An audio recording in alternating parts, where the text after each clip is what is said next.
Now we're on the top of Daf Mem Tes Amid Beis.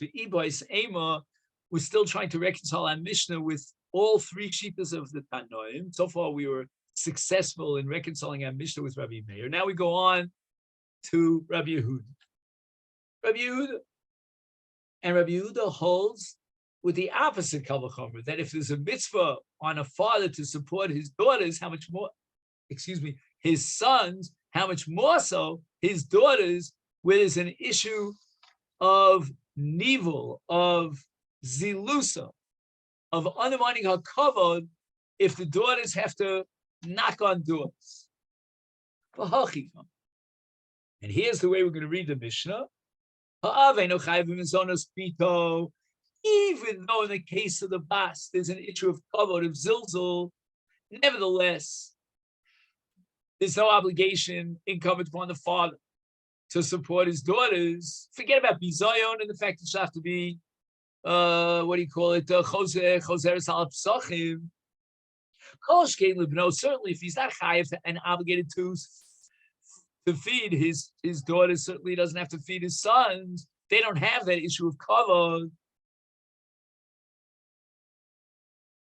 But now we go back to the diuk. Okay, there's no chiyuv, but ha mitzvah. There certainly is a mitzvah. Right? You get brownie points.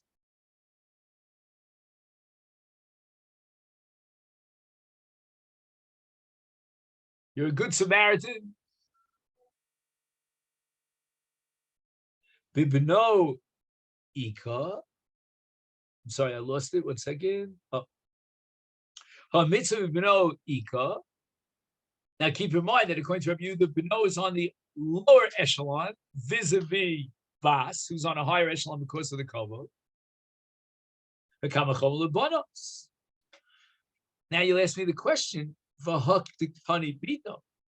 Right? It sounds like only in the case of bito there's an implicit diuk in the Mishnah that there's a mitzvah.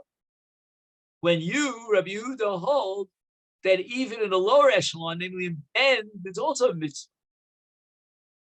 You would have thought that in the case of Bito, because of the issue of Zilzal and Kavod, there is an absolute unconditional obligation. No, the Mishnah says there's no chov, but there is a mitzvah.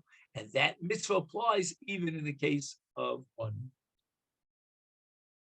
Let's see if we can work it out with the third Tana of Yochanan ben Broka, who's of the opinion that there's no mitzvah at all on the father, not vis-a-vis his daughters, nor vis-a-vis his sons. Here's the way we're going to read the Mishnah. Like we said before, Bas and Ben on the same level, and he has no obligation to support them.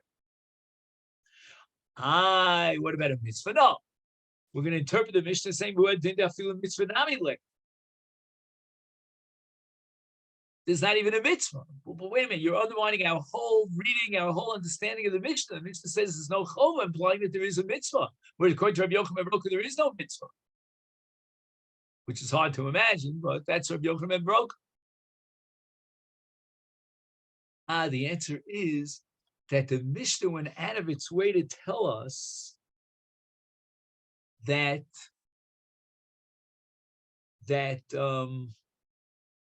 although there is a chova through the ksuba to support the banos, even after the father's death, in which case his estate was transferred over to the heirs, the male sons, nevertheless, they cannot block the access of the daughters, the females, to receive mizonos from that estate.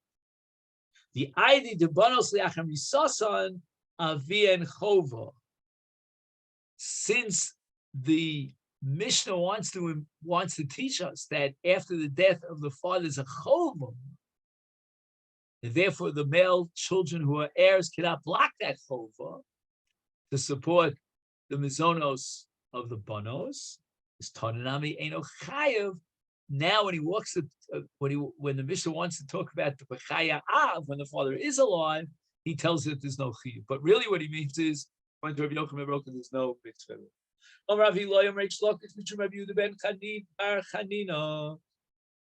Biusha skinu she adam zones bonov vespinosov kshen ktanim. According to this transmission in Usha, where the Sanhedrin was Gola when it left the Lichkas Hagazis, and if I remember correctly, it was there for 40 years. I don't know if he points that out here. Let's just see. Yeah, first it went to Mokom HaSomach LeHarabayis, and then later on, it went with the Nasi, and then it was Miskal in the Golus, which finally at the time of Rabbi Gamliel, and the Sanhedrin went to Usha.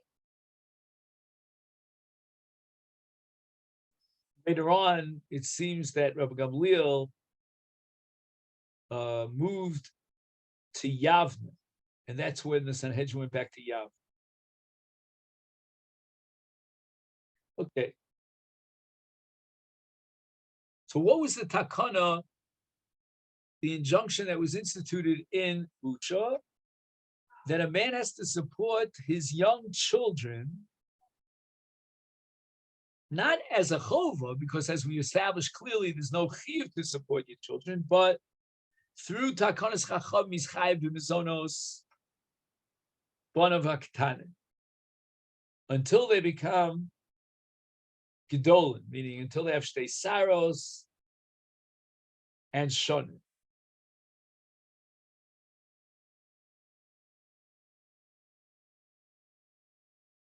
Now he points out in the footnote that the word ktanim here comes to the exclusion of what's called katnei ktanim. So there's ktanim between the ages of 6 and bar mitzvah, and then there's ktanei ktanim, which are lower than sheish, less than 6 years old. And with regard to that, even without the takonas usha, there's an absolute obligation on the father to support his young children up to the age of 6. And the whole issue that we're going to learn, whether we accept Usha as takana, we don't accept Usha, is only vis-a-vis children who are ktanim, meaning above the age of 6, but before gadlus. Iboilu hilchas hakavase o ein hilchas hakavase. Have we accepted la halacha this transmission, this takana of Usha?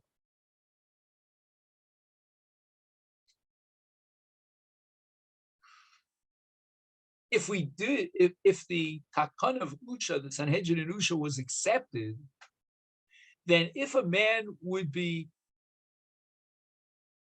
accused of not supporting his children, then we're going to beat him up, so to speak. We'll force him to support his children. But if we didn't accept la halacha, this takana of the Sanhedrin of Usha,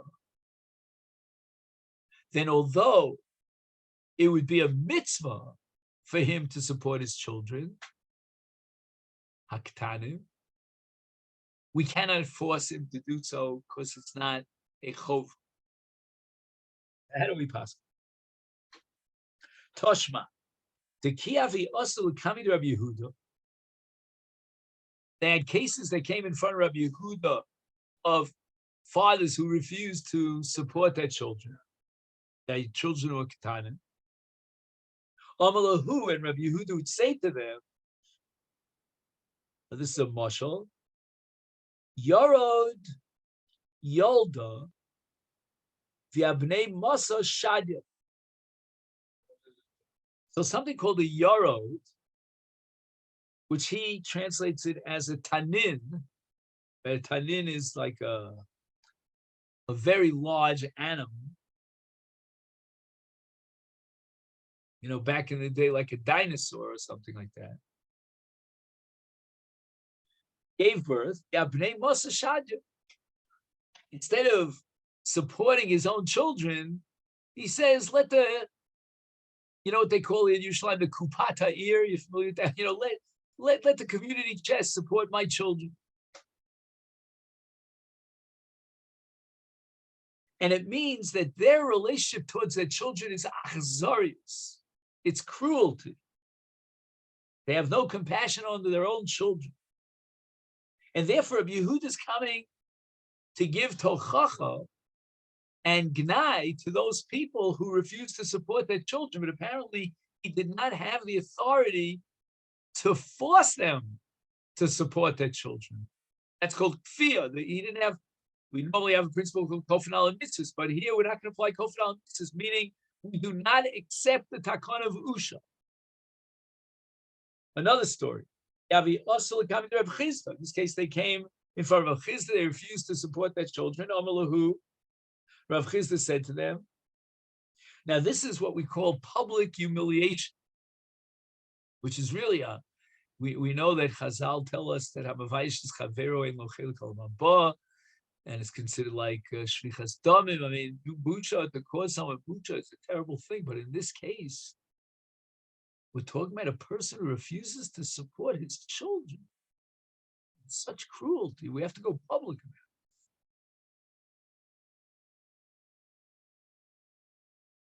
about it. Asisa Bitsibura. Take a certain kind of cooking utensil, turn it upside down, and stand on it and bang on it. Make a loud noise.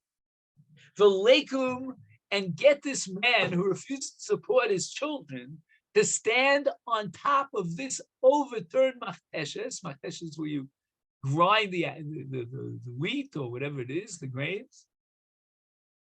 The lema, and let him publicly humiliate himself and declare, Arva by b'nei, a raven will support his own offspring, who gavra, that man, referring to himself, lo boy b'nei, doesn't care about his children, publicly humiliated. This is Rashi's first shot.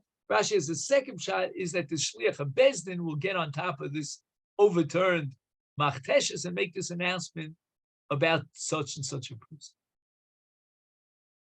But again, it's all a matter of tochacha, of humiliating him. There was no kfiyah. They didn't actually force his hand, and what do we call it today in Israel? We call it a nikul, right? They didn't put a nikul on his bank account because we don't accept l'halacha the takon of holchayush. Frek Gemara, what kind of business is this? An orev will support its children. And now we have a little biological digression over here. Vaksiv, we have a pasuk. I think it's in Tehillim. Let me just double. Yeah. No saying. Libehema lachma. Livnei orev asher yikro. The bnei orev, the children, the offspring of the raven, are not supported by their parents, and therefore God has to intervene and support them. A very strange way the Chazal say how this happens biologically. And God puts these insects that the orev will swallow inside the feces. And that's how they'll support themselves. It's all part of a divine plan. And this is because the Bnei Orev don't have anyone to support them, to feed them. So we see clearly that the Orev is the model, the paradigm of cruelty. Sounds like Edgar Allan Poe. Again, this is an unbelievable biological insight. I would love to Google it. And there's uchme and there's chivare. Chivare are the white ones and uchme are the black ones. It sounds like we're talking about two different species of ravens. And the black ravens are not going to support their children, their offspring. They're cruel. But the white ones are more magnanimous.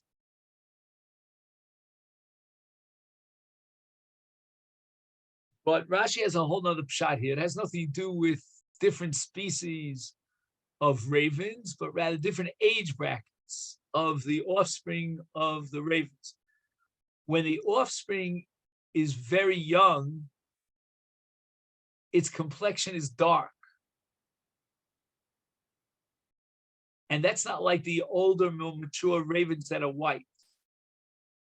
So the male Orev, when he sees the children and they look black, dark skinned, and his complexion is light, he says, these are not my offspring. There was another Orev who came along and, had this relationship. This ain't my child. Imagine a white person goes to the Cheder Yoldot, and they point out, the Cheder Tinokot, I should say, right? And they point out, hey, there's your child, but he's black.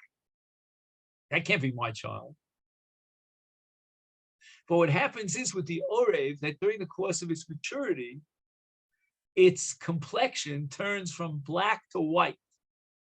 So when the Orevs, the Bnei Orev, are mature, they turn white. And then the father Orev realizes that I fathered this child. And then his natural love for the child evolves, and he supports the Bnei Orev. Kiavi Osi Likami de Rava, a person who refused to support his children, his young children came in front of Rava. Amalei Rava would say to him, Nichalacha de mitzane bonach bonaich mitztaka? Gave him Musa. You want your children to be supported by the community chest? Once again, you see that Rava did not force the guy to shell out or, put a confiscation order on his property. However, the Gemara makes a very radical change. Lo Amaron, when do we say that we don't accept the Takoris Uch and we cannot force him to support his children? That's only El Delo Amid. It's not a wealthy guy. Aval, if the father is Amid, he's a wealthy person, we're going to force him and beat him up and confiscate his property if necessary to support his children because he's wealthy. And this is a reflection of the general principle called Kofen Alat Stock, which is Paskin in Shulchan Aruch and Yoredeya, that if a person refuses to give stock and he has the wherewithal to do so, then we will confiscate his property and his bank account if necessary to give stock. However, Tosfos, Achve, the third Tosfos, he has a different shita. Says you cannot take this Gemara literally that we force him to give tzedakah. Why? We have a rule that a mitzvah shematan schara b'tzida, if there's a mitzvah in the Torah and the Torah specifies what the reward will be, ein kofen aleh. We don't force a person to fulfill such a mitzvah. And tzedakah fits that profile because it says in Dvarim Tesvav, nason titein lo, ki beglal ador hazeh yivarecha Hashem Elokecha. God will bless you. I would add here, aser b'sfil shetisaseh, tishashem. So this is all a Gemara Chulid Daf Kuf Yuram and Beis Mitzvah Shabbat Tzar B'Tzida Ein Bezdin Kofen Aleh.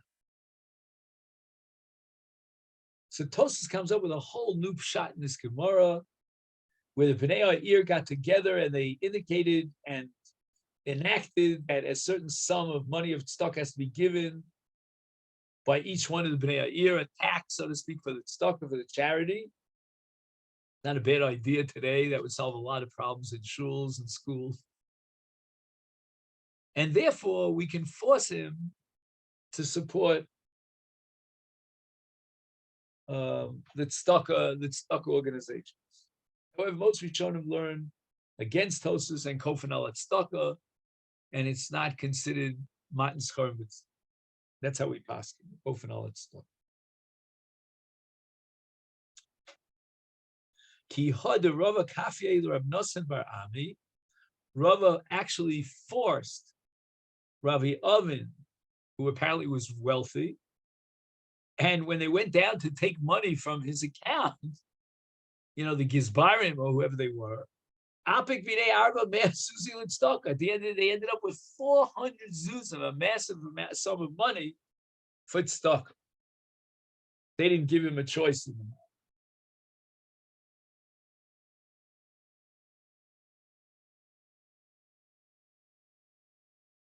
Amar Rabbi Ila, Amar of Reish Lakish, Usha Skinu, another takon of Usha, Hakosev called Nechasav Libana. Imagine a man in his lifetime signs over all his money, all his bank accounts and his stocks and his bonds and his apartments, real estate, everything, the entire kit and caboodle, he signs it over to his sons. Now, at this point, the son, or sons, it doesn't matter if it's singular or plural, make an absolute kinyan. And yet, in Ula, they made a takana, hu ve'ishto nizona mehem, that he and his wife will still be supported by the estate, even though it really technically belongs to the banim.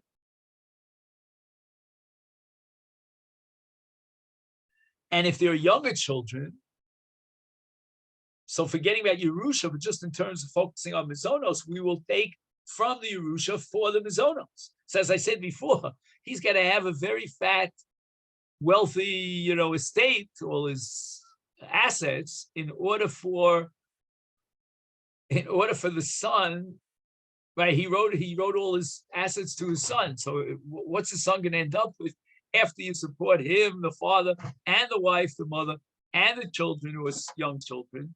What's he left with? Obviously, he was a very wealthy guy and he had a fat estate.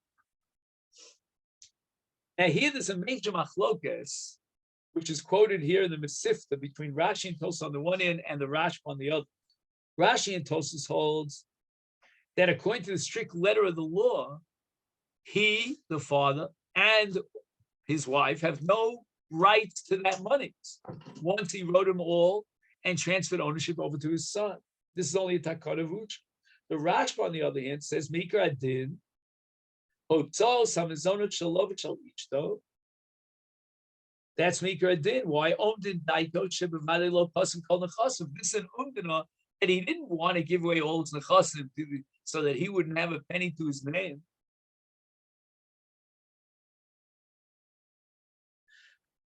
So that what the whole Chayusha really accomplished was they put a t'nai, so to speak, a limitation and a restriction in his gift. And they said his gift is limited, such that he, the father, and his wife, etc., could still be supported. Maskif la Rabbi Zera, v'temer Reb Shmuel bar Nachman. Basically, the thrust of this attack against Rav Eloi, the name Reish Lakish, is going to be, I don't know why you bothered even telling me this. I could derive this from a Kal V'chomer. Gedolah mizuam. I have a bigger chiddush, and your chiddush is even less than a chiddush, and that bigger chiddush is based on something that we derive from the Chachamim. We'll see exactly how. But anyway, what is this bigger chiddush?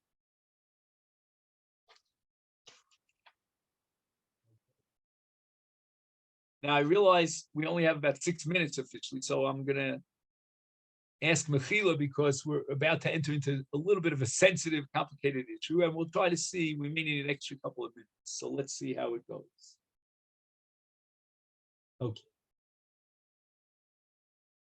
A man dies and leaves behind him a wife, an almana, and one child who's female. And the law is that if there are no sons, that's the Parashat B'no Slavchad, then his daughters, in this case he only has one daughter, will inherit his property. But what that means is that his almana is out in the cold. So the answer is that from a Yerusha, we will support a wife, an almana.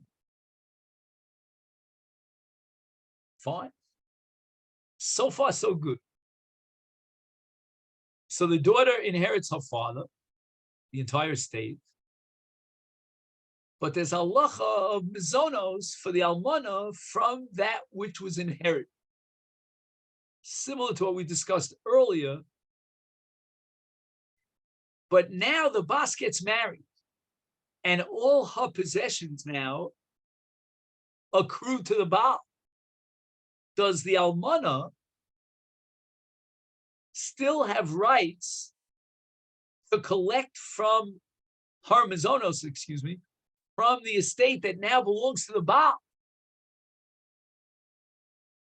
And bepashtus, if not for a special takana, she would now lose, the almana, would now lose her rights to collect mizonos. Why?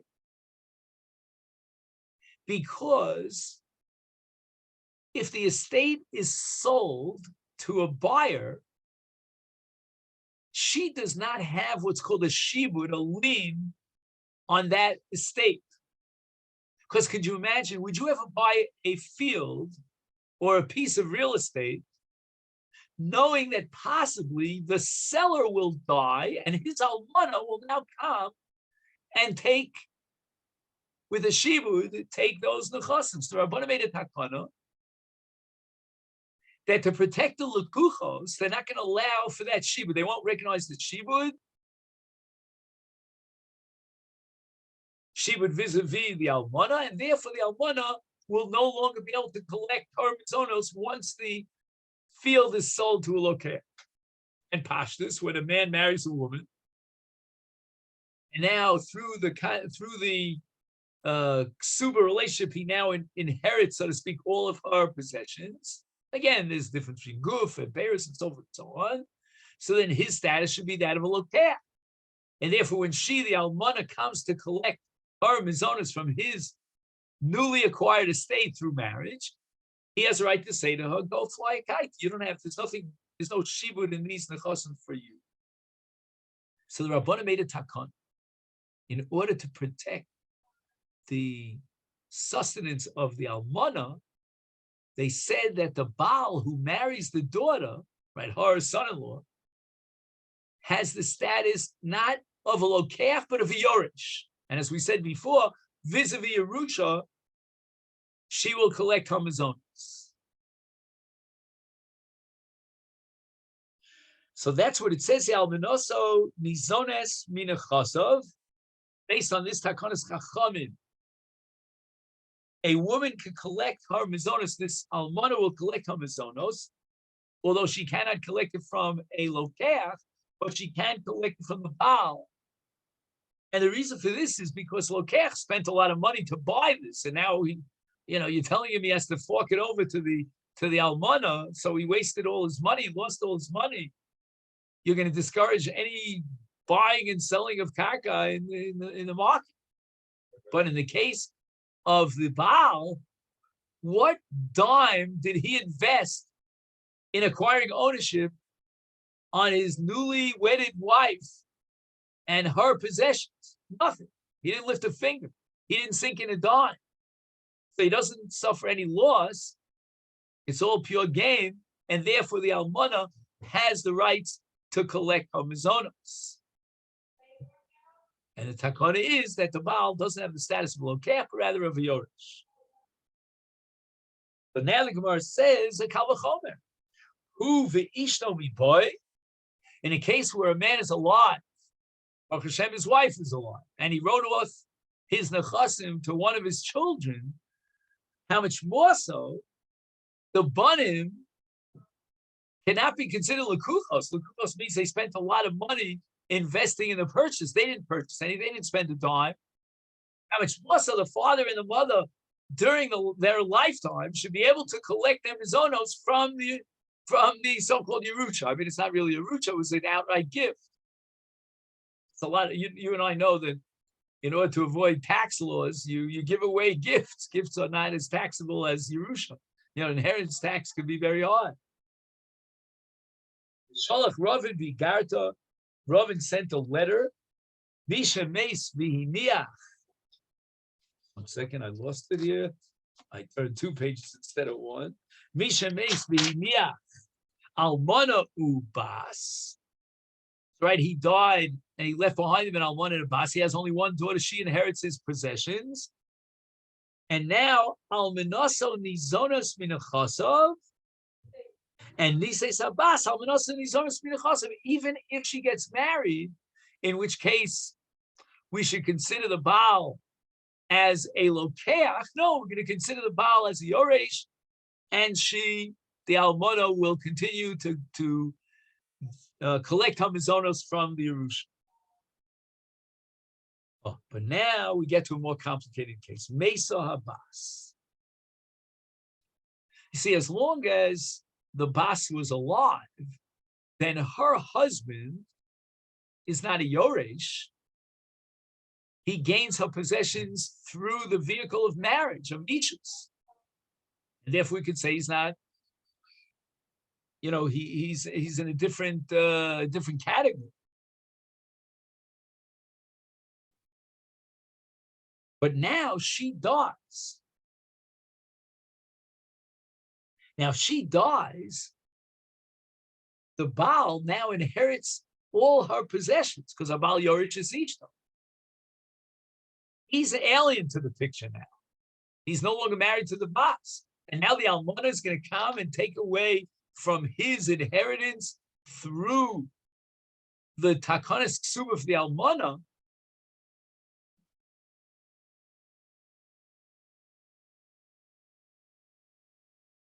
And I'll just read to you. He says the following: Mesa Abbas v'nimta baila yorich kol nechasu v'chlal nechasu me'elu shenofla b'Yerusha me'avia u'me'ati yesh lodorem timchach tamshich almana litol zoraseya me'anechasim. The Bas is out of the picture. She died. Can the almana still continue to collect for her mizonos from the Baal?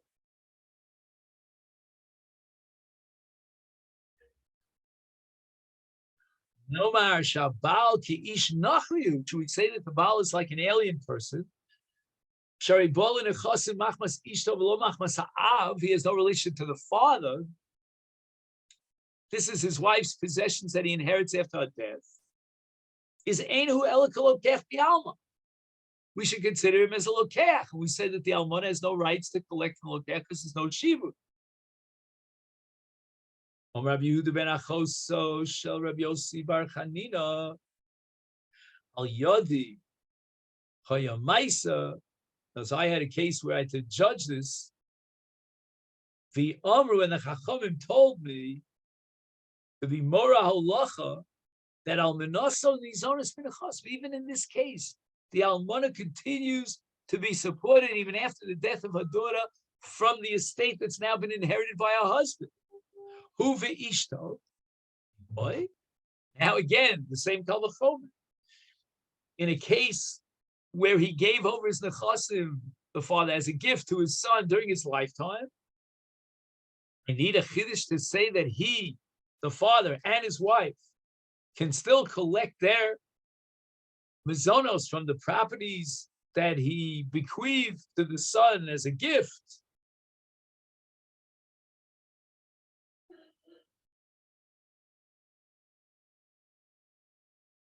And the Gemara answers, "Mao de tema hasam who delekol itarach aval hachal lididei nitrach lididei lidida etc." Come on. In the case of a man who died, leaving a daughter and his wife, his almana,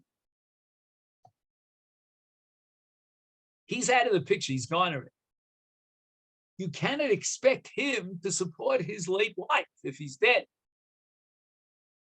So therefore, we had to make a takana to allow the almana to collect her mizonos from his estate and not starve to death, even if that estate was inherited after the death of the daughter by the Baal. But in the case where a man is alive and well, and he bequeaths all his possessions to his son, this is not a dire situation. This is not, do or die. Let him go out and get a job, support himself and his wife. And that's called Nishrach L'Dideu L'Dida. Mashmalon, that this takana even when the father is alive, still applies that he and his wife can collect the mazonos from the estate that he's now bequeathed as a gift to his son. Less how do we paskin? Do we accept the halacha like Rabbi Law? And if a man gives all his possessions as a gift to his son during his lifetime, he and his wife can still support themselves from that estate. Tashma, Rabbi Chanina, Rabbi Yonasan have a kaime. So Rabbi Chanina and Rabbi Yonasan were together, and Osahu Gavra, and a man comes in, Gochin v'nashki Rabbi Yonasan b'kari. And this man kisses Rabbi Yonasan on his knees. That's a sign of respect, of gratitude. Amal le Rabbi Chanina. So Rabbi Chanina turns to Rabbi Yonasan. He says to him, "My hi, well, why did this guy kiss your legs?" Amal le Rabbi Yonasan responds that this person was, quote, a kosev nechasav lebanavu. He gave all his possessions as a gift to his children. And now we turn to Daf Nun Amud Aleph. V'asinu lizane.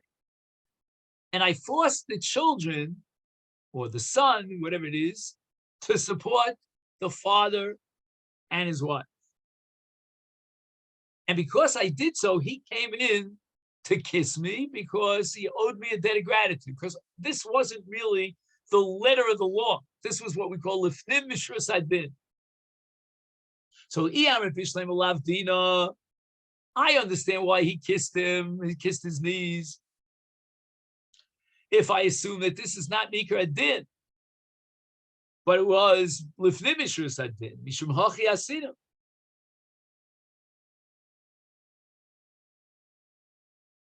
If you're going to tell me that according to the strict letter of the law, like Rabbi Lion told us, that the father has rights to take from his possessions that he gave over to his son, is Aisinu, boy? You know, did Rabbi Yonasan have to say, well, I'm going to force you, to the son, to support your father? That's the Ikar Din. So there's no Lifnimitris Adin here, and there's no reason for him to show gratitude. So we see from this that the halacha is not like Rabbi Law, and if a person writes all his nechasim to his panim, they have an absolute, unconditional, no strings attached ownership, acquisition of ownership on these nechasim. They don't have to give a dime, neither to the live father, neither to the live mother. And ein ha'isha ve'av nizonim. And this leads us to another Takonas Usha, which B'li Neder, Be'ezer Hashem, will pick up tomorrow. Amar Rav Ilah.